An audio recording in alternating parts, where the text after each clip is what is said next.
Hlásim sa vám z Mikulášskeho dobročinného vlčieho trhu.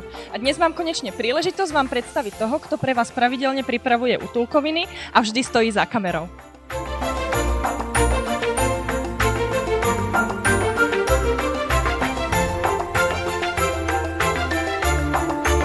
A aby bola trojica Mikuláš, Aniel a Čert kompletná, máme tu aj čerticu Magdu z občianskeho združenia Mačka vo vreci, s ktorou pravidelne spolupracujeme na útulkových podujatiach.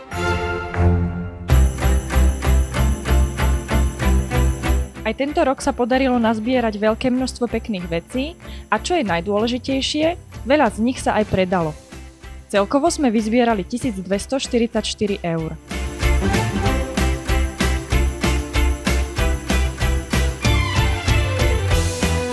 Aktuálne už premýšľame o ďalšom ročníku, tentokrát možno s letným nádychom a radi by sme zapojili aj mimosenických priaznivcov prostredníctvom elektronickej verzie dobročinného vlčieho trhu.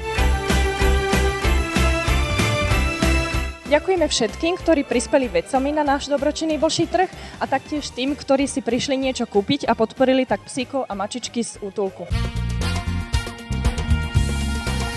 Tohto človeka už ste mohli v útulku vidieť na akcii Adopčný deň, ktorý za mňa fantasticky odmoderoval, ďakujem. A som rada, že sa tu stretávame teraz, v predvianočný čas. Je tu náš patron nášho útulku, Janko Slezák. Vítaj. Ahoj, ináč vieš čo, si mi teraz, ja viem, že nemám dlho rozprávať, ale že predvianočný čas, až teraz som si to uvedomil. Naozaj až doteraz mi to nenapadlo, že vlastne my sme pred Vianocami.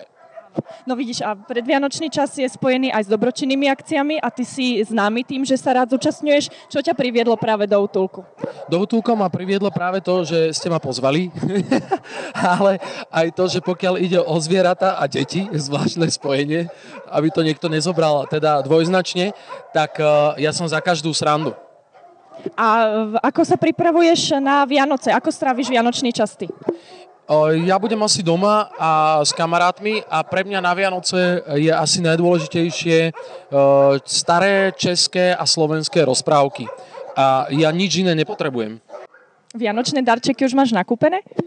Niektoré už mám, ale pre mňa je viac, keď už máš vymyslené, čo chceš kúpiť, takže tie, čo mi chýbajú, tak už dávno sú tuto a ja viem presne, kedy to zorganizujem, pretože vtedy mám čas, kam prídem a čo mám zobrať. Takže to je v podstate už nakúpené. No výborne, tak aj my sme pre teba vymysleli jeden darček, tieto nádherné šteniatka. Ale nutiť ich nebudeme, aby si ich zobral, ale pekne by sme ťa poprosili, aby si ich ponúkol potenciálnym záujemcom, aby mali väčšiu šancu, že už budú na Vianoce v teple domova. Ako sa volajú, prosím ťa? Liberty a Linda. Liberty a Linda. Tak Liberty a z Lindy bude pravdepodobne moderátorka, jak som si teraz všimol, lebo ti išla po mikrofóne. Tak prosím vás, pozrite sa, tu sú krásne, to sú kríženci, že? Tak tuto takíto dvaja pomiešanci, ale to bývajú najkrajšie a najmúdrejšie psy, tak si poďte, pretože to sú šteniatka a môžete ich mať úplne od malička vychovať si ich tak, ako vy chcete, teda dobre si ich vychovať. Ahojte, všetci, čo pozeráte útulkoviny. Rád by som vám teda zaprial šťastné a veselé Vianoce. Ak ste sa rozhodli dať svojim deťom alebo nejakým svojim príbuzným alebo kamarátom taký dar, nedar, a to teda živý dar, dajme tomu aj psíka, tak si to prosím vás najprv veľmi dobre rozmyslíte, lebo je to krásny darček, nádherný darček a robí hrozne dlhé roky radosť, ale niekedy to nemusí dopadnúť dobre. Tak šťastné a veselé.